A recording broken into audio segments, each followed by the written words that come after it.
Hello friends, welcome to सीको सी student. मेरा नाम है आशीष और आज हम पढ़ेंगे अपना lean system and innovation chapter number 3। तो हम एसपीएम का सेट बी कर रहे हैं। मैंने आपको लास्ट टाइम बता दिया था कि आपको ज़्यादा ठीक है माइंड में तकलीफ़ लेने की ज़रूरत नहीं है, बस इजी रीडिंग करेंगे। ठीक है, मैं आपको अच्छे से समझाऊंगा, जो जो मैं मार्क करवाऊंगा उसको बस रीड करके जाना है और जो जो मैं समझाऊंगा उसको समझ के और रीड करके जाना है। ठीक है, इसके अलावा आप पेपर आराम से कॉमन सेंस से कर लेंगे। जैसे कि मैंने अपने जितने भी अभी स्टूडेंट्स के साथ देखा है, उन्होंने मेरे को बताया कि उन्होंने आराम से पेपर दिया है और मतलब उनको बहुत डर लग रहा था पेपर देते हुए, लेकिन जब उनका पेपर हुआ तो बहुत अच्छा हुआ और उनके मार्क्स भी 60 प्लस ही आए हैं। तो आपके भी आ जाएंगे, डोंट वरी अबाउट दैट। और आप पास होते हैं तो मुझे ज़रूर बताएं। ठीक है, अब चलिए आगे बढ़ते हैं। तो सबसे पहले स्टार्ट करते हैं लीन सिस्टम। देखो, सबसे पहले मैं आपको बताता हूँ यहाँ पर लीन सिस्टम होता क्या है। देखो, लीन सिस्टम का मतलब होता है ये एक ऐसा मेथड होता है जहाँ पर वेस्ट को मिनिमाइज़ किया जाता है। यहाँ पर देखो लिखा होगा मिनिमाइजेशन ऑफ वेस्ट। यहाँ पर वेस्ट को मिनिमाइजेशन किया जाता है। ये टोयोटा इसको लाया था, जो टोयोटा कंपनी है ना, वो लीन सिस्टम को लेकर आया था। यहाँ वेस्ट को मिनिमाइज़ किया जाता है और सारा का सारा फोकस ही वहाँ पर होता है। अच्छा, वेस्ट क्या चीज़ है? वेस्ट मतलब आपके प्रोडक्शन में कोई भी चीज़ वेस्ट है, मतलब जो आप फालतू में कर रहे हो, जिसकी कोई ज़रूरत नहीं थी, उसको हटाना।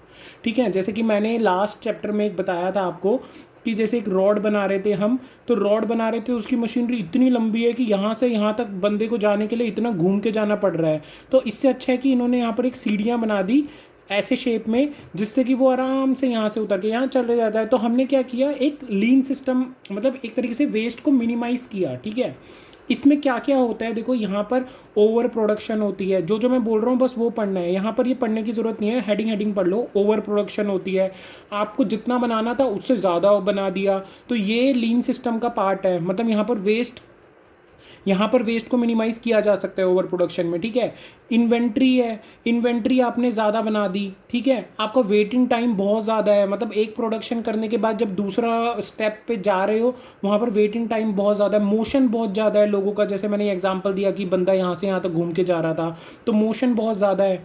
ठीक है, ट्रांसपोर्टेशन जो है, moving product that are not actually required, मतलब ट्रांसपोर्टेशन में फालतू का आप घूम के जा रहे हो। ठीक है, हो सकता है कि आपको जैसे हाईवे से जाना हो वो ज़्यादा पास हो, लेकिन नहीं, आप तो उसको पता नहीं कहाँ कहाँ से भेज रहे हो, तो वो फालतू को ट्रांसपोर्टेशन कर रहे हो।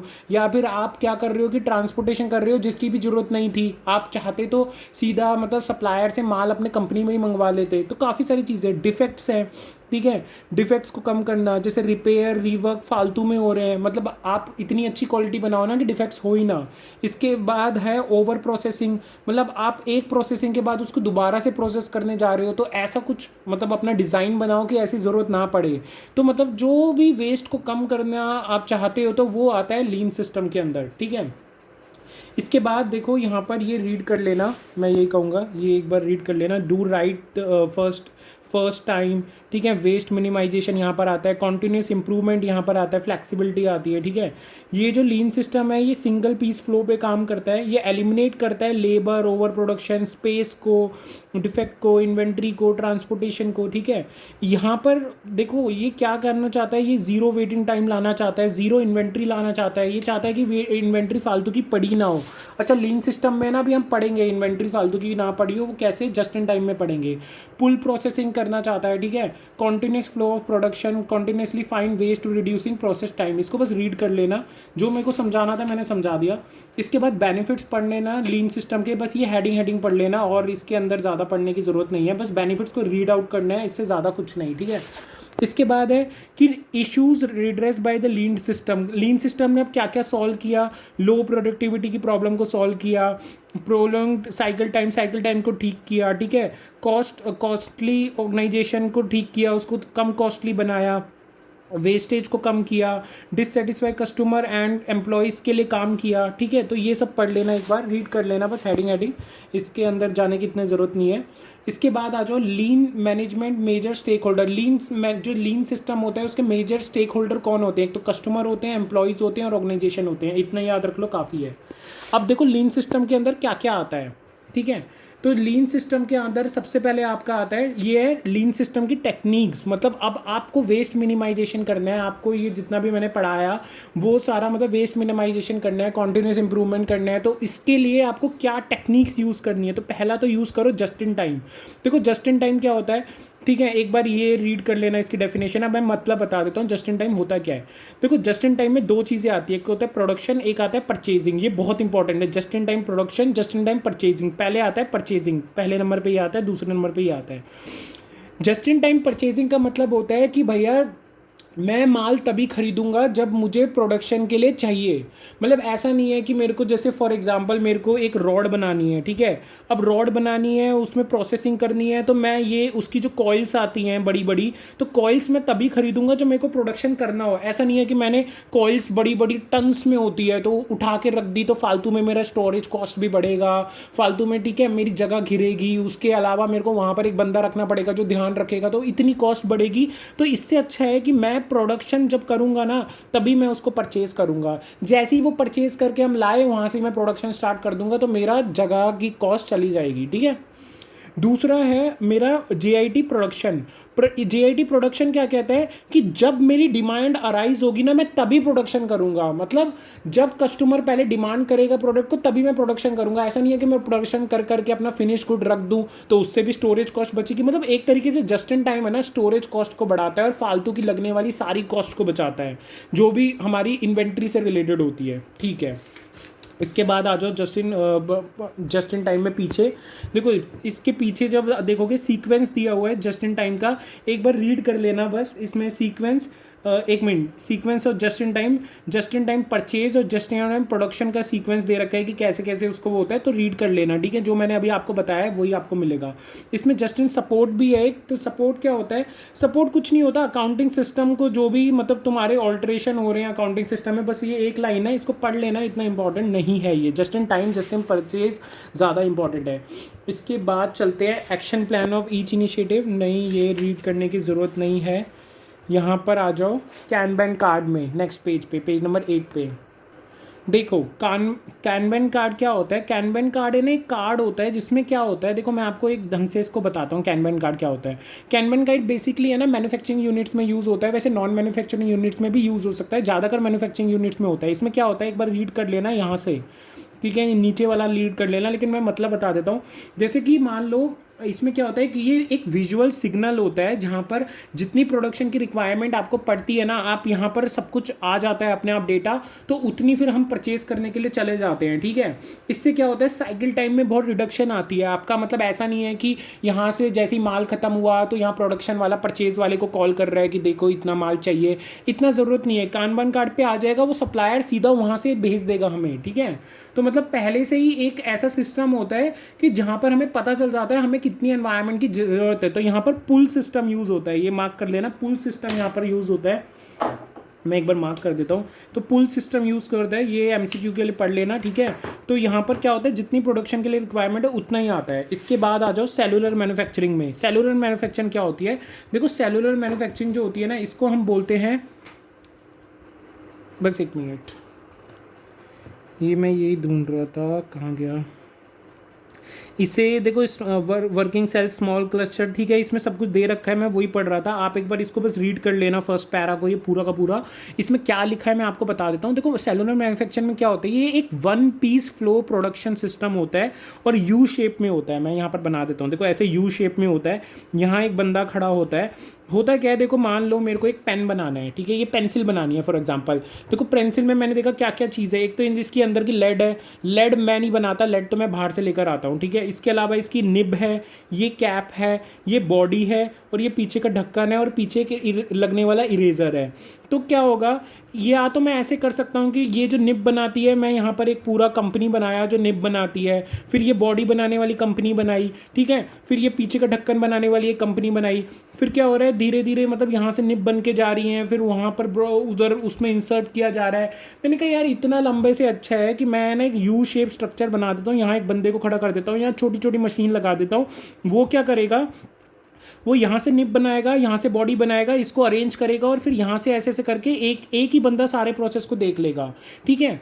तो ये ज़्यादा इजी रहेगा। तो ये इस तरीके की एक यू शेप मैन्युफैक्चरिंग होती है। यहाँ पर क्या होता है, बंदा, एक ही बंदा सारा काम कर लेता है। और ये देखो हर केस में पॉसिबल नहीं है, ये बस उसी केस में पॉसिबल है जहाँ आपको सही लगता है, ठीक है। जैसे कि फॉर एग्जांपल कार्स है, कार्स में ये पॉसिबल नहीं है।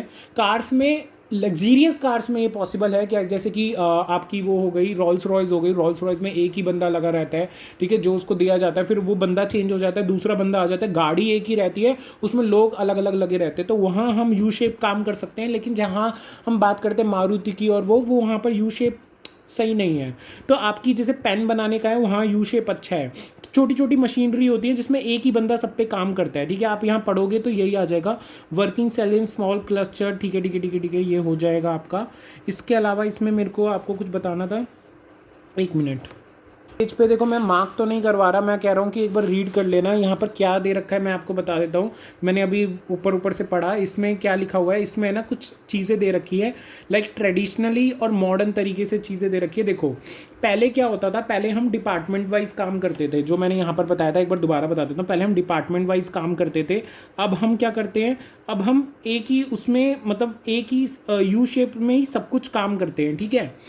अब इसकी लिमिटेशंस क्या थी, जो पुराने वाला का था, इसमें एक्स्ट्रा WIP लगता था, एक्स्ट्रा वेस्ट निकलता था, यहाँ पर ब्रेक डाउन अगर एक भी डिपार्टमेंट में हो गया तो दूसरे में प्रॉब्लम आती थी। ये वाला पॉइंट बहुत अच्छा है, एक में अगर यहाँ ब्रेक डाउन हो गया तो फिर पूरी की पूरी प्रोसेस रुक जाती थी। यहाँ पर ऐसा नहीं है, यहाँ पर अगर एक में ब्रेक डाउन हो गया तो ये वाली प्रोसेस तो रुक जाएगी, लेकिन ऐसे तो मैंने बहुत सारे स्मॉल क्लस्टर्स बना रखे हैं ना पूरी कंपनी में, सारा डिपार्टमेंट थोड़ी ना रुक जाएगा, और तो चलते रहेंगे ना, और तो मेरे पेंसिल बनती रहेंगी। एक में प्रॉब्लम आ गया उसमें पेंसिल नहीं बनेगी ना, बाकी में तो पेंसिल बनती रहेगी। लेकिन यहाँ पर अगर एक में भी रुक गया तो पूरी की पूरी कंपनी में आफत आ जाएगी, ठीक है। इसमें कोई कस्टमाइजेशन नहीं कर सकते, यहाँ कस्टमाइजेशन कर सकते हैं। मान लो कि मेरे को ये पेंसिल का ऑर्डर मिला, उस पर किसी ने लिखा यहाँ पर हरी सन्स लिखवाना है, मैंने कहा हरी सन्स लिखवाना है, मैंने एक बंदे को बोला, मैंने कहा तू जितनी भी पेंसिल बना रहा है ना उसमें हरी सन भी लिखना शुरू कर दे, कस्टमाइजेशन कर दिया। लेकिन यहाँ पर इतनी बड़ी जगह पे हरी सन्स लिखना किसी भी उसमें, तो पूरा बंडल निकालना पड़ेगा, फिर किसी बंदे से करवाना पड़ेगा, तो वो थोड़ा सा मुश्किल हो जाएगा, कॉम्प्लेक्सिटीज आ जाएंगी, वरना पॉसिबल तो फिर भी है। डिले इन प्रोडक्शन, यहाँ पर प्रोडक्शन में डिले होगी, यहाँ पर प्रोडक्शन बहुत जल्दी होगा, वही रीज़न है कि एक भी रुक गया तो कोई बात नहीं, लेकिन यहाँ पर एक भी रुक गया तो पूरा सारा काम रुक जाएगा। एक्स्ट्रा ट्रांसपोर्टेशन मोशन, यहाँ पर ज़्यादा मोशन होगा, ठीक है, यहाँ से बन के जा रहा है, फिर यहाँ से बन के जा रहा है, फिर बीच में इसको असेंबल कर रहे हैं, यहाँ पर इतना मोशन नहीं है, एक ही बंदा सब कुछ देख रहा है, तो वो अपने ही क्लस्टर के अंदर देख रहा है, ठीक है। इसके अलावा यहाँ पर क्या हो रहा है, हमने छोटे छोटे सेल्स में इसको डिवाइड कर दिया, और भी सेल्स बना दिए, ठीक है। इसके अलावा यहाँ पर ये यू शेप्ड होता है, ये आपको याद रखना है, यू शेप बहुत इंपॉर्टेंट है यहाँ पर। इसके बेनिफिट्स क्या है, देखो यहाँ पर लिटिल वेस्टेज है, इसका ही उल्टा हो जाएगा, जहाँ मैंने यहाँ इसकी लिमिटेशंस बताई थी यहाँ इसका उल्टा हो जाएगा, वही बेनिफिट्स बन जाएंगे। लिटिल वेस्टेज है, WIP आपकी कम हो जाएगी, ठीक है, आपका मतलब बेटर शेड्यूलिंग अच्छी होगी। इसके अलावा better use of human resource, लोगों का एम्प्लॉयज़ का आप अच्छे से यूज़ कर पाओगे, आप एलिमिनेट कर पाओगे डिले इन प्रोडक्शन। इसके अलावा प्रोवाइड स्कोप ऑफ कस्टमाइजेशन हो जाएगा, reduce setup time and easy maintenance. इसके अलावा एक भी सेल में अगर ब्रेक थ्रू हो गया तो काम नहीं रुकेगा, क्योंकि बाकी सेल्स में तो काम चल रहा है। तो ये जितने भी पॉइंट्स मैंने बोले, वीडियो को दोबारा से सुनकर या पॉइंट्स लिख लेना और यहाँ पर ढूंढ लेना, ठीक है। मैं ढूंढवा तो नहीं सकता क्योंकि बहुत सारे हैं, लेकिन मैं आपको बता दिया ऊपर ऊपर से, ठीक है। इसके बाद फीचर्स ऑफ JIT सिस्टम, तो ये फीचर्स एक बार रीड कर लेना, ये जो ब्लैक में मार्क है बस इतना ही पढ़ लेना, ये भी काफ़ी है, ठीक है, बस फीचर्स हैं उसके, ये कोई ज़्यादा बड़ी चीज़ नहीं है। इसके बाद ये डू यू नो छोड़ दो, इतना कोई इंपॉर्टेंट नहीं है। कॉस्ट ऑफ, एक minute, impact of JIT system, देखो यहाँ पर क्या है, इम्पैक्ट क्या होगा JIT का, तो पहले तो कॉस्ट ऑफ वेस्ट, तो देखो आपका वेस्ट कम हो जाएगा, जितना मैंने आपको बताया था बेनिफिट्स में कि यहाँ पर वेस्टेज कम होता है, ठीक है, तो आपका कॉस्ट ऑफ वेस्ट कम हो जाएगा। कॉन्टिन्यूस आपका फोकस रहेगा एलिमिनेट वेस्ट को, तो आपका वेस्ट कम रहेगा, ठीक है। इसके अलावा ओवरहेड कॉस्ट, आपके जितने भी मटेरियल हैंडलिंग हो गया, फैसिलिटीज़ हो गई, क्वालिटी इंस्पेक्शन हो गया, वो सारे के सारे कॉस्ट कम हो जाएंगे। क्यों, यहाँ देखो एक ही बंदा जब सब कुछ इंस्पेक्शन कर रहा है तो वो खुद ही बता देगा कि सर ये चीज़ इंप्रूवमेंट के लिए चाहिए, तो वो ही सारी की सारी हम सारे सेल्स पर इंप्लीमेंट कर देंगे, ठीक है।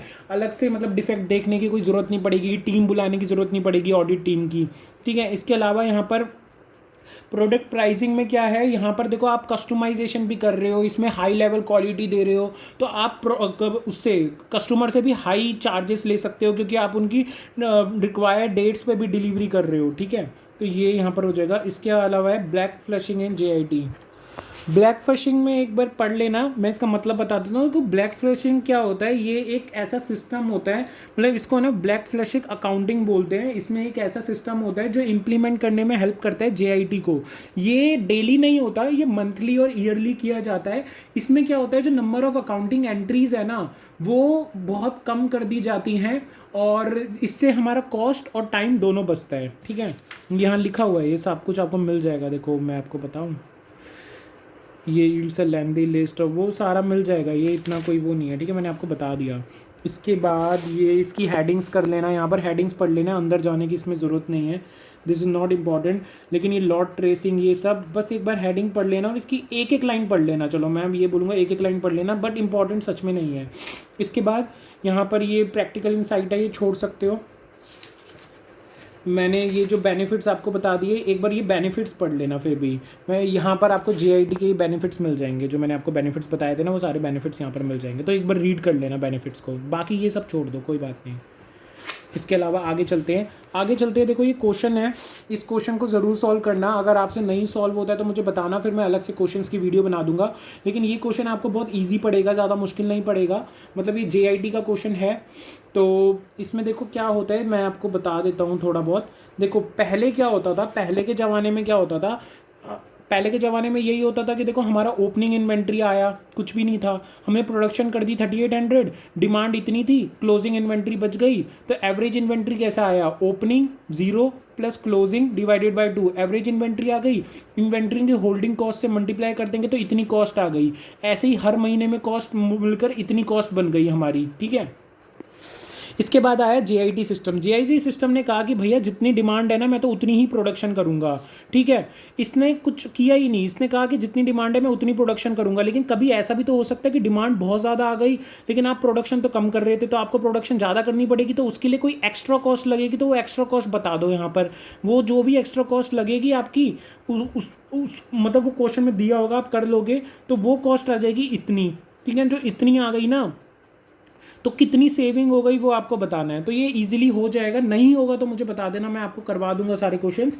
और इस क्वेश्चन में आपको ज़्यादा दिक्कत नहीं आएगी। ये पेपर के लिए अगर मैं बताऊं कि इंपॉर्टेंट है कि नहीं, तो ये बड़े वाले क्वेश्चंस में इंपॉर्टेंट है। मतलब देखो हमारे पेपर में 2 टाइप के क्वेश्चन आएंगे। ठीक है, एक तो आएंगे ईजी 10 क्वेश्चन प्रैक्टिकल के, और 5-6 आएंगे मुश्किल वाले। तो वो 5-6 मुश्किल वालों में ये वाला आ सकता है, क्योंकि ये थोड़ा बड़ा है लेंथ में। वरना इजी वाले में भी आ सकता है। इजी वाले में बस ये छोटा सा ही पूछेंगे, जैसे जनवरी का पूछ लिया बस, तो इजी वाले में भी आ सकता है ये। तो एक बार ये तो ज़रूर करना है क्वेश्चन, मैं फर्स्ट क्वेश्चन के लिए तो बोलूँगा करना है। अब आ जाओ काइजन कॉस्टिंग, मेरी फेवरेट कॉस्टिंग पे। मतलब ये वाला काइजन कॉस्टिंग मेरा फेवरेट टॉपिक है, इसको तो मैं बहुत अच्छे से पढ़ा सकता हूँ। देखो अभी ध्यान से सुनना है जो मैं बोल रहा हूँ। ठीक है, देखो काइजन कॉस्टिंग ना एक जापानीज वर्ड है, जो कि ये बोलता है कि कॉन्टिन्यूस इंप्रूवमेंट लाना है। इसको भी टोयोटा कंपनी लेकर आई थी। ठीक है, तो ये कहता है कॉन्टिन्यूस इंप्रूवमेंट लाना है, छोटे छोटे इंप्रूवमेंट लाने हैं। वो कह रहे हैं कि हम रेडिकल चेंज तो बोल ही नहीं रहे कि लाओ, यहाँ एक वर्ड मिलेगा आपको रेडिकल चेंज। रेडिकल चेंज मतलब बहुत बड़ा चेंज तो मांग ही नहीं रहे। जैसे कि बीपीआर में आपने पढ़ा होगा, बिजनेस प्रोसेस री इंजीनियरिंग, इंटर में पढ़ा था। तो उसमें क्या होता है, एक बड़ा चेंज हम लेकर आते हैं, टर्न अराउंड पॉलिसी लाते हैं। यहाँ ऐसा नहीं है, यहाँ छोटे छोटे चेंज हम लाकर उसको चेंज करेंगे। देखो टोयोटा ने क्या किया था, टोयोटा ने कहा कि देखो, उस अपने मैनेजर को बोला कि देख जितना तू ओवरहेड्स को कम करेगा ना, उतनी मैं सैलरी तेरी 1-1 लाख रुपए बढ़ाता रहूंगा। तो वो ओवरहेड्स को कम करता गया, उसकी सैलरी बढ़ती गई, छोटे छोटे वो चेंजेस लाता गया। ये काइजन कॉस्टिंग को आप अपने सीए में भी यूज़ कर सकते हो। जैसे फॉर एग्जांपल कोई बड़ा चैप्टर है, आप मान लो एफआर कर रहे हो, एफआर में आपका बिजनेस कॉम्बिनेशन बहुत बड़ा चैप्टर है। आपने बिजनेस कॉम्बिनेशन को समझ लिया, उसके बाद देखा कि यार उसके क्वेश्चन आंसर तो बहुत सारे हैं, मैं आज ही करने लगा तो यार पता नहीं कितना टाइम लग जाएगा, लेकिन मेरे को चैप्टर पूरा समझ आ गया। तो काइजन कॉस्टिंग क्या कहता है, ऐसा करो ना, बाकी छोटे छोटे चैप्टर करने लग जाओ। आपको आता है ना बिजनेस कॉम्बिनेशन, तो डेली के 2-2 क्वेश्चन सॉल्व करो बस। इससे क्या होगा, आपकी कॉन्टिन्यूटी भी रहेगी, आपको बिजनेस कॉम्बिनेशन आता भी रहेगा, और डेली के बड़े बड़े 2 क्वेश्चन करोगे तो आप मतलब आप एक दिन पूरा भी कर लोगे। तो मतलब काइजन कॉस्टिंग कहते हैं छोटे छोटे चेंज लाओ, छोटे छोटे इंप्रूवमेंट लाओ, ताकि आपका जो इंप्रूवमेंट होती रहे और आप एक तरीके से मतलब और अच्छा इंप्रूव करते रहें, आप अपने प्रोडक्ट की क्वालिटी को और बढ़ाते रहें। ठीक है, ये कॉस्ट रिडक्शन सिस्टम है एक तरीके से, इसको कॉस्ट रिडक्शन सिस्टम भी बोला जाता है। ये लिख लेना, या फिर आपको मिल जाए तो मार्क कर लेना। इसके बाद आ जाओ इसके फीचर्स पे। यहाँ पर आ जाओ, यहाँ पर एक मिनट इसके स्टेप्स पे आ जाओ। यहाँ पर ये आपको ये पूरा रीड करने में आपको ये मिल जाएंगी सारी चीज़ें जो मैंने बोली। इसके बाद इसके स्टेप इसमें आ जाओ प्रोसेस में।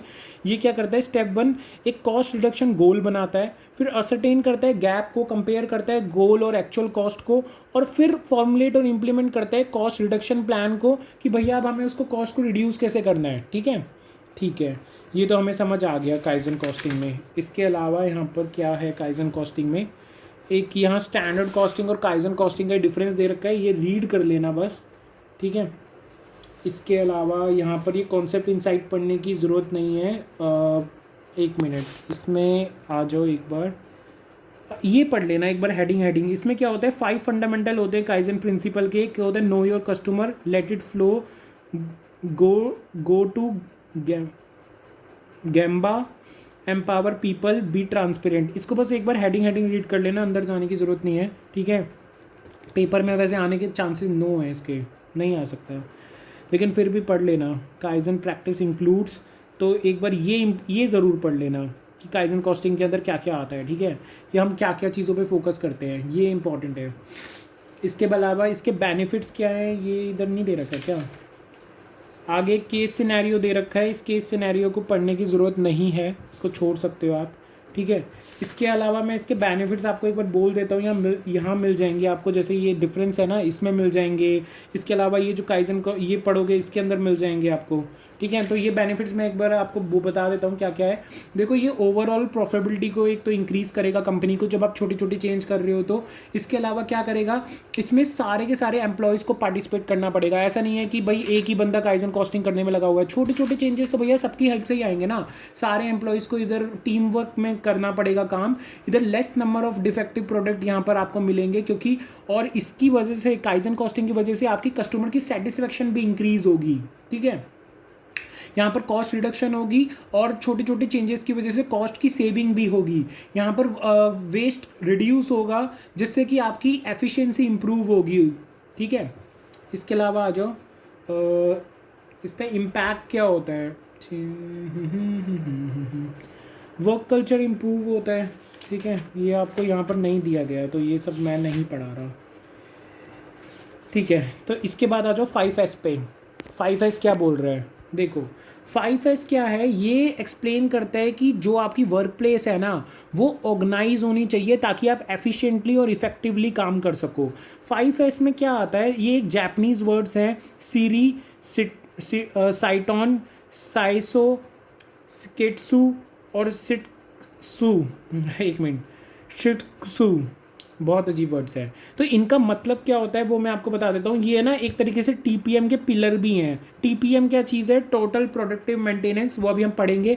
तो उसके पिलर भी में से भी आता है 5S। ठीक है, ये एक बार याद रखना कि टीपीएम का पिलर है ये। इसके बाद देखो 5S को अगर हम वो जो 5 हमने वो पढ़े थे, अगर हम उसको इंग्लिश में बोले तो क्या बोलेंगे, short, set in order, shine, standardise और सस्टेन।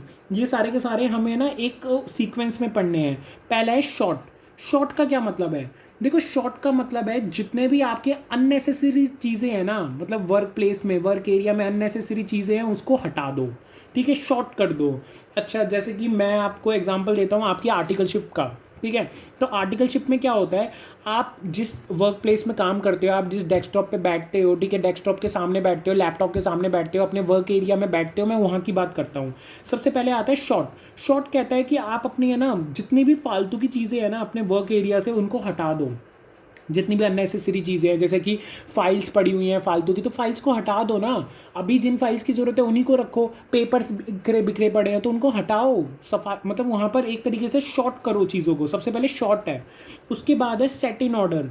सेट इन ऑर्डर करो। सेट इन ऑर्डर का क्या मतलब है, सेकंड वाला सेट इन ऑर्डर का मतलब है, अच्छा जो मैं बोल रहा हूँ ना उसको ध्यान से सुन लो बस, और ऊपर ऊपर से पढ़ लेना, अंदर से पढ़ने की जरूरत नहीं है सब कुछ। ठीक है, बिल्कुल भी पढ़ने की जरूरत है, ये डू यू नो ये सब पढ़ने की जरूरत नहीं है, ये भी इतना अंदर से पढ़ने की जरूरत नहीं है। जो मैं बोल रहा हूँ उसको ध्यान से सुनो। सेट इन ऑर्डर का मतलब होता है कि इसको अरेंज करना सारी चीज़ों को, बस यही मतलब होता है इसका। ठीक है, बस ये एक लाइन पढ़ लेना, उसमें अरेंज ये मिल जाएगा जो मैं बोल रहा हूँ, इतना डिटेल में जाने की जरूरत नहीं है। सेट इन ऑर्डर मैंने बता दिया। अब आपके वर्क एरिया में आते हैं। मैं क्यों ले रहा हूँ आपके वर्क एरिया का एग्जाम्पल पता है, क्योंकि पेपर में ना आपको कोई ऐसा ही क्वेश्चन देगा कि हाँ इस कंपनी में ऐसे ऐसे है, तो बताओ क्या करना चाहिए सेट इन ऑर्डर के लिए। तो सेट इन ऑर्डर के लिए क्या करना चाहिए, सब कुछ अरेंज करना चाहिए। आपको फाइल्स अरेंज करनी चाहिए कि मेरे को पहले इस क्लाइंट पे काम करना है, फिर दोपहर को इस क्लाइंट पे काम करना है, तो उसकी सेकंड नंबर पे रखो फाइल, तो फाइल को अरेंज करना है, तो सेट इन ऑर्डर करना है। ठीक है, तो ठीक है, ये पढ़ने सबकी इतनी ज़रूरत नहीं है। अब आ जाओ शाइन पे। आपको थर्ड क्या करना है, अब आपने पहले तो सेट कर लिया सब कुछ, शॉर्ट कर लिया कि क्या क्या चीज़ें चाहिए वो देख ली, फिर आपने सेट कर दिया ऑर्डर पे। अब क्या करना है, शाइन करना है। आपको वो प्लेस है ना क्लीन और सेफ बनानी है। क्लीन और सेफ मतलब आपको पहली बात वो वहाँ डस्ट नहीं होनी चाहिए, वहाँ पर ऐसे पेपर बिखरे नहीं होने चाहिए, शाइन होनी चाहिए वहाँ पर। ठीक है, और दूसरा सेफ बोला मैंने, यहाँ पर क्या बोला, क्लीन एंड सेफ। सेफ का क्या मतलब है, यहाँ पर सेफ का मतलब है ऐसा नहीं है कि स्टेपलर ऐसे पड़ा हुआ है, वो किसी को चोट लग गई, फिर ये तो मैंने आपके यहाँ पर एग्जांपल दिया। ऐसे कंपनी में क्या होता है, मतलब जैसे कीले नहीं पड़ी होनी चाहिए नीचे की, जूतों में आके किसी के चुभ जाए। ठीक है, शाइन होना चाहिए, साफ सफाई होनी चाहिए। इसके बाद है स्टैंडर्डाइज होना चाहिए। स्टैंडर्डाइज का क्या मतलब है, आपका हर प्रोसेस है ना स्टैंडर्डाइज होना चाहिए, मतलब स्मार्टली स्टैंडर्ड्स बनाने चाहिए हर प्रोसेस के। ठीक है, इसके बाद है सस्टेन। सस्टेन करना का मतलब है आप एक डिसिप्लिन मेंटेन कर रहे हो अपने वर्क एरिया में। क्या क्या डिसिप्लिन मेंटेन कर रहे हो, जैसे कि ये 5S है, इसी को कॉन्टिन्यूस कर रहे हो। ऐसा नहीं है कि आपने एक बार करके छोड़ दिया। ऐसा थोड़ी ना है कि अब आप 3 साल हो तो एक बार करके छोड़ दिया। अरे आपको डेली करना पड़ेगा ये सारी चीज़ें जो मैंने आपको बोला। इससे क्या होगा, आपका काम अच्छे से हो पाएगा। और ये TPM, टोटल प्रोडक्टिव मेंटेनेंस, उसका एक पार्ट है, एक पिलर है। मतलब आपकी इससे है ना प्रोडक्टिविटी हाई होगी, आपकी एफिशिएंसी बढ़ेगी, इफेक्टिवनेस बढ़ेगी। आप सारा काम ये सब क्यों कर रहे हो, इफेक्टिवनेस और एफिशिएंसी को बढ़ाने के लिए। ठीक है, इसके बाद आ जाओ interlinking of 5S and underline benefits. इसको ये देखो, high availability rate, higher productivity, improve safety, reach and reliability और लो कॉस्ट, ये रीड कर लेना। ठीक है, इसके बाद आ जाओ लीन प्रोडक्ट एंड प्रोसेस डेवलपमेंट, ये इंपॉर्टेंट नहीं है। इसके बाद 5S methodology, core enabler of continual improvement, ये भी छोड़ सकते हो। नहीं नहीं नहीं नहीं नहीं, यहाँ पर ये पढ़ लेना, plan, do, check and act, ये पढ़ लेना। PDCA साइकिल जो होती है, ठीक है, ये भी 5S में काम आती है। बस इतना ही पढ़ लेना, प्लान, डू, चेक और एक्ट। ठीक है, और इसमें कुछ पढ़ना है नहीं, इसमें MCQ के लिए तो कुछ भी नहीं पढ़ना है। ये वाली केस स्टडी जो मैंने आपको अभी चार्टर्ड अकाउंटेंट आर्टिकलशिप का एग्जांपल दिया था वही है, तो आपको रीड करने की अब ज़रूरत नहीं है क्योंकि मैंने पहले ही पढ़ दिया आपके लिए। ठीक है, आगे चल जाते हैं TPM में। आ जाओ TPM में, अब TPM स्टार्ट हो गया। अब हम पढ़ेंगे टोटल प्रोडक्टिव मेंटेनेंस। मतलब देखो ये बहुत इंपॉर्टेंट है। पहले के पेपर में तो ये होता था कि हर पेपर में इसका सब्जेक्टिव क्वेश्चन आता था, लेकिन क्या अब MCQ में इसका हमेशा क्वेश्चन आता है? आंसर इज़ नो, ऐसा ज़रूरी नहीं है, लेकिन आप कर लीजिए अच्छी तरह। ये भी देखो टोयोटा कंपनी लाई थी, इंट्रोड्यूस किया था निप्पॉन डेंसो कंपनी ने। ठीक है, जो कि सप्लायर है टोयोटा कंपनी का। एक तो सारी चीज़ें जापान से उठ के ही आ रही हैं इस चैप्टर में। ठीक है, तो TPM में क्या होता है, देखो TPM में ये आपके 8 पिलर्स होते हैं TPM में, तो इनकी हेडिंग्स पढ़ लेना। और इसका बेस होता है 5S, जो मतलब ये जो हमने अभी 5S पढ़ा था वो इसका TPM का बेस होता है। TPM की एक बार डेफिनेशन ऊपर से पढ़ लेना। ठीक है, टोटल प्रोडक्टिव मेंटेनेंस क्या होता है, एक सिस्टम होता है for maintaining and improving the integrity of the production and quality system. ठीक है, it is done through the machine, equipment, process and employees that add value to the business organisation. मतलब हम अपने एक तरीके से जो प्रोडक्ट बना रहे हैं ना उसकी प्रोडक्टिविटी को इंक्रीज़ कर रहे हैं। ठीक है, तो वो कैसे करेंगे, एक तो 5S का बेस बनाएंगे, मतलब ये 5S को तो फॉलो करना ही है। इसके बाद आपको ऑटोनोमस मेंटेनेंस करनी है, ये आगे सब कुछ मिलेगा, लेकिन मैं आपको यहीं पर चलो यहीं बता देता हूँ। ठीक है, इसी पेज पे आ जाओ, कोई बात नहीं। ऑटोनोमस मेंटेनेंस करनी है। ऑटोनोमस मेंटेनेंस का क्या मतलब होता है, देखो इसमें क्या होता है, training operator so that they can do minor maintenance. मतलब देखो ऑटोनोमस मतलब जो आपके एम्प्लॉयज़ है ना उनको ऐसा ट्रेन कर दो, अपने वर्कर्स को ऐसा ट्रेन कर दो कि वो माइनर इंप्रूवमेंट खुद से कर लें, जैसे क्लीनिंग हो गई। ठीक है, और इसके अलावा कोई भी फैब्रिकेशन हो गया या फिर कुछ भी हो गया, मतलब वो छोटे मोटे काम खुद से कर सके। यहाँ पर है क्लीनिंग है, रूब्रिकेशन है, विजुअल इंस्पेक्शन है। इसके बाद है फोकस्ड इंप्रूवमेंट, मतलब आपको काइजन भी यहाँ पर यूज़ करना है, माइनर इंप्रूवमेंट्स करते रहना है। ठीक है, बस इतना पढ़ लो, माइनर इंप्रूवमेंट करते रहना है। काइजन रजिस्टर बनाओ, काइजन समरी शीट बनाओ, वाई एनालिसिस करो, समरी करो। ठीक है, इसके बाद है प्लान मेंटेनेंस। प्लान मेंटेनेंस क्या चीज़ है, यहाँ पर आपको प्रॉपर मेंटेनेंस करना पड़ेगा, system adopted for the improvement. ठीक है, प्रिवेंटिव मेंटेनेंस आपको करना पड़ेगा, ब्रेक टू मेंटेनेंस करना पड़ेगा। इसको रीड आउट कर लो। अर्ली मैनेजमेंट करना पड़ेगा, ठीक है। Shortening time required for product development, ठीक है, इसको रीड कर लो। इंजीनियरिंग और री इंजीनियरिंग से आप ऐसा कर सकते हो। क्वालिटी मेंटेनेंस है, यहाँ पर आपको क्वालिटी मेंटेन करनी पड़ेगी, ठीक है, रीड आउट कर लो। एजुकेशन एंड ट्रेनिंग है, वर्कर्स को एजुकेशन एंड ट्रेनिंग देना पड़ेगा। ऑफिस टीपीएम है, ठीक है, आपको एप्लीकेशन करना पड़ेगा, ऑफिस एंड एडमिनिस्ट्रेशन में भी करना पड़ेगा। ऐसा नहीं है कि बस वहाँ पर ही कर रहे हो, फैक्ट्री में ही कर रहे हो।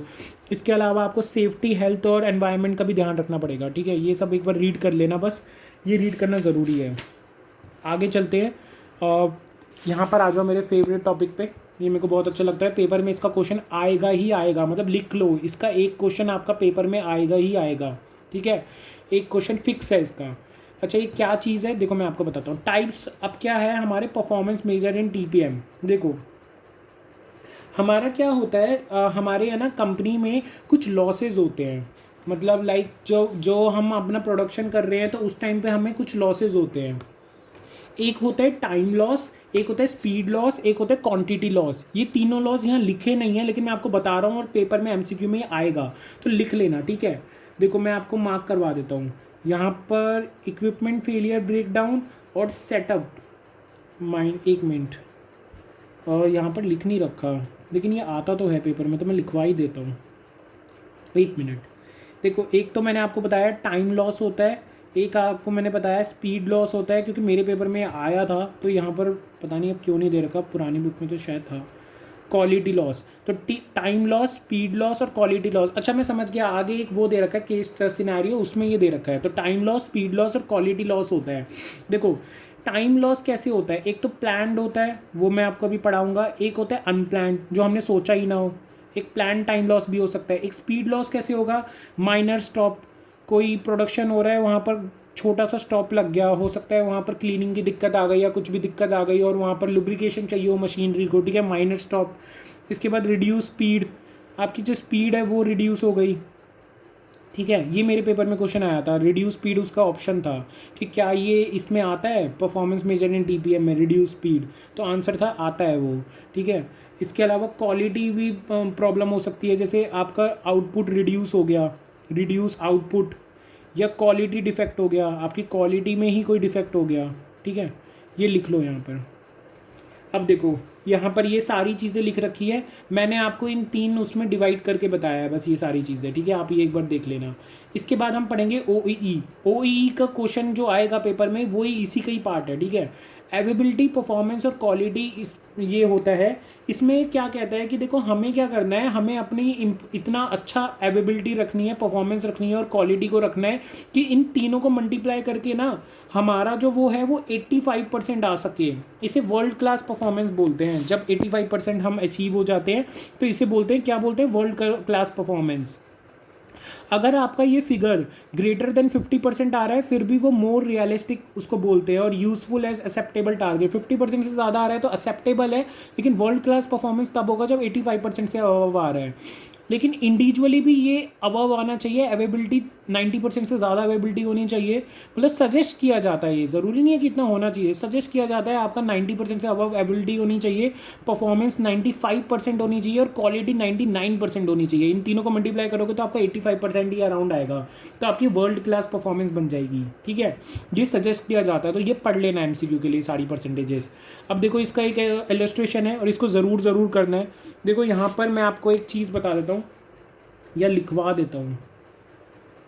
हाँ तो देखो यहाँ पर जैसे इसका एक फॉर्मूला होता है, ये फॉर्मूला लिखा हुआ है क्या यहाँ पर, नहीं, तो हमें यहाँ से पढ़ना पड़ेगा। देखो मैं आपको ये फॉर्मूला लिखवा देता हूँ। अवेबिलिटी रेशियो क्या होता है, अवेबिलिटी रेशियो होता है आपका एक्चुअल, लिख लो आप, मैं शॉर्ट में लिख रहा हूँ, ठीक है। Actual time taken, actual time taken या फिर एक्चुअल टाइम वर्कड, आपने कितना काम किया, divided by plan time available, कितना आपकी प्लान था कि इतना तो मेरे, ठीक है, इनटू में 100। परफॉर्मेंस मेजर आपका होता है standard time require for output produce divided by actual time taken into 100। और क्वालिटी वाला जो रेशियो होता है वो आपका होता है output accepted divided by output produce into 100। अब मैं एक क्वेश्चन करके दिखा देता हूँ आपको, ठीक है, ज़्यादा बेटर रहेगा। देखो इसमें क्या था, इसमें है ना टोटल टाइम दिया हुआ था 12 घंटे और इंटू 60 मिनट हम करेंगे तो हमारा मिनट्स में आ जाएगा 720 मिनट्स दे रखे थे। अब प्लान डाउन टाइम क्या होते हैं, प्लान डाउन टाइम में क्या क्या आ जाता है मैं आपको सारा लिखवा देता हूँ। प्लान डाउन टाइम में आपका लंच ब्रेक आ जाता है, ठीक है, क्योंकि ये तो हमें पता है कि ये हम ब्रेक लेंगे ही लेंगे। एक तो लंच ब्रेक आ जाता है, एक टी ब्रेक आ जाता है, इसके अलावा कोई मिसलेनियस ब्रेक आ जाता है, मिसलेनियस ब्रेक लिख देता हूँ मैं यहाँ पर, मिसलेनियस ब्रेक आ जाता है, शिफ्ट चेंज आ जाता है, ठीक है, शिफ्ट को हमने चेंज किया है। इसके अलावा प्रिवेंटिव मेंटेनेंस आ जाता है, प्रिवेंटिव मेंटेनेंस। इसके अलावा क्लीन अप पीरियड आ जाता है, क्लीन अप पीरियड, ठीक है। ये सारे आ जाते हैं कि जो हमें पता है कि ये ब्रेक्स होंगे ही होंगे, वैसे लंच ब्रेक टी ब्रेक ज़्यादा होंगे। तो ये था प्लान डाउन टाइम, हमने माइनस किया, ये आ गया 665। तो अब देखो अवेलेबिलिटी रेशियो कितनी है हमारे पास, प्लान प्रोडक्शन टाइम कितना था, मतलब एक्चुअल टाइम, एक्चुअल हमारे पास ये देखो ये है प्लान टाइम, जो डिनोमिनेटर में आएगा वो आएगा प्लान टाइम, तो प्लान टाइम आ गया 665 मिनट्स और ऊपर आएगा एक्चुअल टाइम टेकन। तो प्लान में से माइनस कर देंगे हम जो अनप्लान था, तो अनप्लान हमें क्वेश्चन में यहाँ दे रखा था 36 मिनट, तो 36 मिनट हमने माइनस कर दिए, तो ये आ जाएगा अवेलेबिलिटी रेशियो। ऐसी परफॉर्मेंस रेशियो में क्या आएगा, परफॉर्मेंस में ऊपर आएगा स्टैंडर्ड टाइम हमें कितना लगना चाहिए था, एक्चुअल टाइम लगा कितना, तो एक्चुअल टाइम तो यहाँ से कॉपी हो जाएगा, ये जो 665 माइनस में अनप्लान टाइम था वो यहाँ आ जाएगा, और डिवाइडेड बाय यहाँ पर आ जाएगा क्या, जो आपका सॉरी ये न्यूमरेटर में क्या आ जाएगा, जितना आपको स्टैंडर्ड टाइम लगना चाहिए था। तो यहाँ पर दिया हुआ है पेपर में, सॉरी इसमें दिया हुआ है क्वेश्चन में कि इतना टाइम लगना चाहिए था, तो इतना टाइम लगना चाहिए था 560 आवर्स।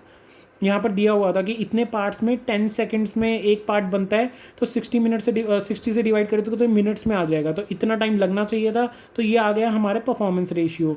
क्वालिटी रेशियो के लिए यहाँ पर दिया हुआ है कि इतने पार्ट्स हमारे बने और इतने टाइम हमारे इतने पार्ट्स एक्सेप्ट हुए, तो ये हमारा आ जाएगा क्वालिटी रेशियो, ठीक है। ये इजी है, आप कर लोगे, आप एक बार देखोगे तो।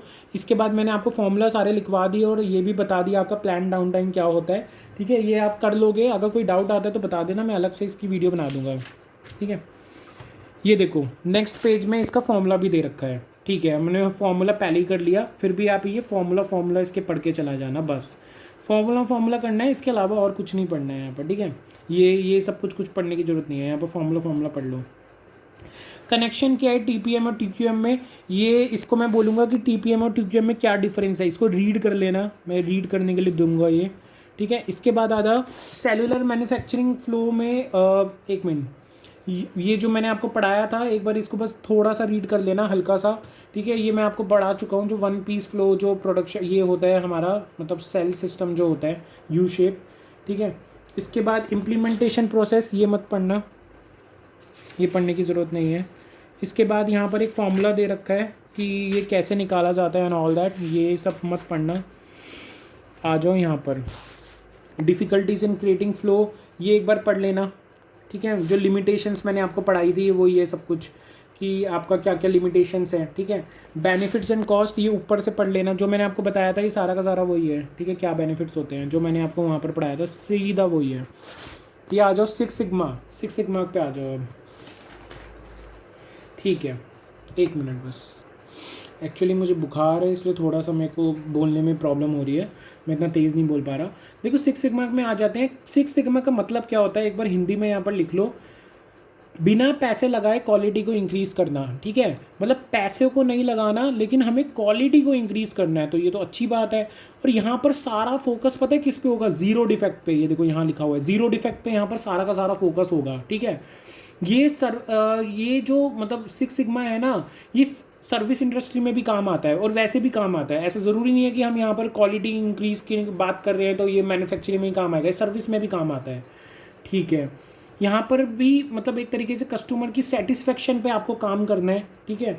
तो यहाँ पर मैं आपको क्या बोलूँगा, एक बार ये हल्का सा नहीं रीड करने की भी ज़रूरत नहीं है, मैंने आपको बता दिया, मैंने आपको ये सारी चीज़ें बता दी, ये एक बार रीड कर लेना ये पूरा का पूरा, ठीक है। Increase customer satisfaction, decision based data facts, ये सब एक बार इम्प्रूव साइकिल टाइम, ये सब रीड कर लेना, ओवरऑल बिजनेस इंप्रूवमेंट, ठीक है, ये रीड कर लेना। इसके बाद आ जाओ numerical concept of six sigma. हाँ, ये एक बार एमसीक्यू के लिए अच्छी तरह पढ़ लेना। देखो क्या लिखा हुआ है यहाँ पर, यहाँ लिखा हुआ है सिक्स सिग्मा चाहता है कि 3.4 डिफेक्ट आए पर मिलियन अपॉर्चुनिटीज़ में। मतलब आपकी जो मतलब चीज़ें सही है ना, वो हो 99.99966% आपकी चीज़ें सही हो। मतलब पर मिलियन का मतलब समझते हो, 10 लाख में से आपका डिफेक्ट जो है वो बस 3.4 आए, इतना कम डिफेक्ट आए। देखो डिफेक्ट तो आते ही आते हैं, ऐसा नहीं है कि डिफेक्ट नहीं आते। सैमसंग जो मोबाइल बनाता है उसमें भी डिफेक्ट आता है। एक बार मैं बताऊं क्या हुआ था, मैंने एक फ़ोन लिया था, सैमसंग का ही लिया था, और जब मेरे पास फ़ोन आया था तो उसमें डिफेक्ट था। मतलब जो कैमरा था ना, जैसे मैं अभी रिकॉर्ड कर रहा हूँ तो उसमें ये शूट यहाँ से हो रहा था, मतलब इतना ही बस दिखाई दे रहा था, बल्कि कैमरा में ये पूरा आना चाहिए पर पूरा नहीं आ रहा था। तो मैंने वापस कर दिया, उन्होंने फिर दूसरा फ़ोन दे दिया मुझे। तो डिफेक्टिव पार्ट्स होते हैं, नो प्रॉब्लम, लेकिन सैमसंग का एरर है ना बहुत कम होता है। That's why they are famous, that's why they are reliable company. शायद ही आप ये वीडियो देख रहे हो, आपके केस में कभी हुआ हो कि आपके घर में फ़ोन आया और उसमें डिफेक्ट आया हो, शायद ही। तो क्यों हुआ है? एप्पल की प्रोडक्ट में डिफेक्ट नहीं आता, उसमें नहीं आता, ऐसा नहीं कि नहीं आता, एप्पल में भी डिफेक्ट आता है, but chances are very less. सोचो 10 लाख में से बस 3.4 यूनिट्स खराब होना, तो कितना कम वो है। ठीक है, तो सिक्स सिग्मा का यही होता है कि कम से कम डिफेक्ट आना। एक बार इस टेबल को पढ़ लेना कि 1 सिग्मा होता है कि डिफेक्ट इतने होना। ये पढ़ लेना, ये चीज़ पढ़ लेना, बस ये इतनी इंपॉर्टेंट नहीं है। एक ये 6 सिग्मा वाला पढ़ लेना कि 3.4 डिफेक्ट्स होने चाहिए। ठीक है, इतनी परसेंटेज होनी चाहिए। मैं बता रहा हूँ, मार्क करवा रहा हूँ क्या क्या पढ़ लेना। एक ये पढ़ लेना, एक ये पढ़ लेना, नियर परफेक्शन पढ़ लेना। 1 सिग्मा, 2 सिग्मा, 3 सिग्मा, 4 सिग्मा का ये वाली क्वालिटी, ये प्रॉफिटेबिलिटी क्वालिटी पढ़ लेना। ठीक है, ये पढ़ने की ज़रूरत नहीं है। ठीक है, इसके बाद आ जाओ इम्प्लीमेंटेशन ऑफ सिक्स सिग्मा में क्या होता है। दो चीज़ें होती है, एक होता है DMAIC, एक होता है DMADV। DMAIC क्या होता है, ये एग्जिस्टिंग बिजनेस पे लगता है। इसमें होता है define the problem, measure the process, analyse the process, improve the process, और control means maintaining the improve process. ठीक है, ये आप रीड कर लेना एक बार। ये एग्जिस्टिंग बिजनेस पे लगता है। यहाँ पर क्या होता है, पहले तो डिफाइन किया जाता है कि भैया प्रॉब्लम है क्या, मेजर किया जाता है, उसको एनालाइज किया जाता है, फिर इम्प्रूव किया जाता है, और फिर कंट्रोल किया जाता है। ठीक है, बट ये चीज़ क्या DMADV में होगी? नहीं, DMADV में नहीं होगी। ये केस स्टडी ये सब छोड़ देना, ये पढ़ने की ज़रूरत नहीं है। DMADV पे आ जाओ सीधा। देखो DMADV क्या होता है, DMADV में आप डिफाइन करते हो, मेजर करते हो, एनालाइज करते हो, फिर डिज़ाइन करते हो प्रोसेस को, और फिर वेरीफाई करते हो। ये आता है आपके न्यू प्रोसेस में काम। वो था एग्जिस्टिंग में, ये आता है न्यू प्रोसेस में। तो इसकी हेडिंग और ये अंदर से पढ़ लेना। ठीक है, और इसमें कुछ पढ़ने की ज़रूरत है तो नहीं। सिमिलैरिटी ज़रूर पढ़ लेना। क्यों मैं बोल रहा हूँ ये ज़रूर पढ़ लेना, क्योंकि देखो पेपर में ना MCQ आ जाता है कि what is the similar thing, तो आपको 4 ऑप्शन दे देगा, तो वो सिमिलर थिंग आपको टिक करना पड़ेगा, तो ये पढ़ लेना। इसके बाद आ जाओ DMAIC DMADV का डिफरेंस पे। डिफरेंस के ऊपर भी MCQ बन सकता है फ्यूचर में, मैंने अभी तक देखा नहीं है बट बन सकता है, तो इसको भी ज़रूर पढ़ लेना। लिमिटेशन सिक्स सिग्मा की बस रीड कर लेना, काफ़ी है, ज़्यादा इस पर फोकस करने की ज़रूरत नहीं है, नॉट दैट इम्पॉर्टेंट। इसके बाद आ जाओ प्रोसेस इनोवेशन पे। देखो प्रोसेस इनोवेशन क्या होता है। प्रोसेस इनोवेशन एक छोटी सी चीज़ है। It means implementation of new production, delivery और सपोर्ट सिस्टम। ठीक है, तो ये प्रोडक्शन, डिलीवरी और सपोर्ट सिस्टम में इम्प्रूवमेंट करना चाहता है। बस इसको एक बार ऊपर ऊपर से देख लेना, नॉट दैट इम्पॉर्टेंट। ठीक है, इसके बाद ये सब छोड़ दो छोड़ दो छोड़ दो। समरी पे आ जाओ। समरी मैंने आपको बताया था कब पढ़नी है, पता है ना दोस्तों, बताया था मैंने आपको। मैंने पूरा चैप्टर पढ़ा दिया है। अब एक बार जो भी मैंने समझाया है उसको समझ लिया, जो भी मैंने मार्क करवाया मार्क कर लिया, जो भी मैंने बोला रीड करना है ऊपर से रीड कर लिया बस, और छोड़ दो इस चैप्टर को। इसके बाद समरी कब पढ़नी है, पेपर के एक दिन पहले आपको समरी भी पढ़नी है। मतलब जो अभी किया है वो तो करना ही है, और समरी भी पढ़नी है। MCQ कर लेना, मैंने आपको बताया था पेपर में MCQ कोई भी सेम नहीं आता है, बट फिर भी आपको MCQ करने हैं। इसके बाद आ जाओ क्वेश्चन आंसर पे। क्वेश्चन आंसर पे देखो जस्ट इन टाइम का ये फर्स्ट क्वेश्चन है, ये वही वाला है जो हमने इलस्ट्रेशन 1 देखा था, तो इसको कर लेना। ठीक है, ठीक है, ये मतलब देखो पेपर में क्या होता है, 10 MCQ आते हैं इजी वाले, और 5-6 MCQ आएंगे मुश्किल वाले। मुश्किल वाले तो देखो वैसे भी नहीं होंगे, तो 10 जो इजी वाले हैं तो ये उसमें से आ सकता है, तो 10 वालों में से ये कर लेना। ठीक है, सेकंड वाला अगर मैं आपको बताऊं तो ये भी पढ़ ले। 1 मिनट बस, मेरे को 1 मिनट दो, मेरे को एक बार है ना देखने दो ये सेकंड वाला कौन सा था। फर्स्ट वाला तो आपको करना ही है, सेकंड वाला भी करना है, यस सेकंड वाला एक बार देख लेना, अगर कोई प्रॉब्लम आती है तो मुझे बता देना, ठीक है। सेकंड वाला भी कर लेना, पूरा क्वेश्चन सेम नहीं आएगा, इसका कोई पार्ट आ सकता है ईजी वाले में, ठीक है। Third question total productive maintenance का है, ये तो OEE वाला है, ये सारे OEE वाले क्वेश्चन है, तो ये तो भैया करके ही जाने हैं, मतलब क्या कुछ भी हो जाए इसको छोड़ के नहीं जाना, ये तो ज़रूर ज़रूर ज़रूर आएगा। और फोर्थ वाला भी OEE वाला है, इसको भी ज़रूर कर लेना है, चाहे कुछ भी हो जाए, इजी क्वेश्चंस में से आएगा। फिफ्थ क्वेश्चन भी ज़रूर करना है, ये भी इजी क्वेश्चंस में से आएगा और ख़त्म हो गया चैप्टर। मतलब ये तो आएगा ही आएगा OEE वाला, चाहे कुछ भी हो जाए। आप छोड़ सकते हो, वो सेकंड क्वेश्चन है, सेकंड क्वेश्चन छोड़ सकते हो, फर्स्ट कर लेना, और ये 3 4 5 तो ज़रूर ज़रूर ज़रूर करने हैं। इसमें से एक क्वेश्चन ऐसा आएगा जिसमें आपको वो जो 3 फॉर्मूला होते हैं ना, अवेबिलिटी, परफॉर्मेंस और क्वालिटी वाला, उसमें से क्या होगा, आपको जो अवेबिलिटी वाला होगा ना, परफॉर्मेंस वाला होगा, क्वालिटी वाले में थोड़ा सा ट्रिकी दे देगा, और अवेबिलिटी वाले में पहले से ये वाली फिगर दे देगा। हमेशा क्या होता है ये वाली फिगर आपको, मतलब एक फिगर इनमें से निकालनी होती है, बट इसमें दे रखा होगा, तो वो ध्यान से पढ़ना आपको सीखना है। वैसे ये फिफ्थ क्वेश्चन है जिसकी मैं बात कर रहा हूँ, शायद वो एक क्वेश्चन होगा, वो पेपर में आ सकता है। तो ये 3 4 5 अच्छे से कर लेना, कोई प्रॉब्लम आती है तो मुझे बता देना, मैं करवा दूंगा, ठीक है। क्योंकि ज़्यादा क्वेश्चन है नहीं इस चैप्टर में, मैं इजीली करवा दूंगा, आधे घंटे में पूरा वीडियो बन जाएगा इसका। तो इसके साथ हम आगे वाले चैप्टर में बाद में चलेंगे, इस चैप्टर को अच्छे से कर लेना, थर्ड को, ठीक है। कुछ भी पूछना हो तो मेरे से नीचे कमेंट बॉक्स में ज़रूर पूछ लेना। बाय बाय, मिलते हैं नेक्स्ट वीडियो में।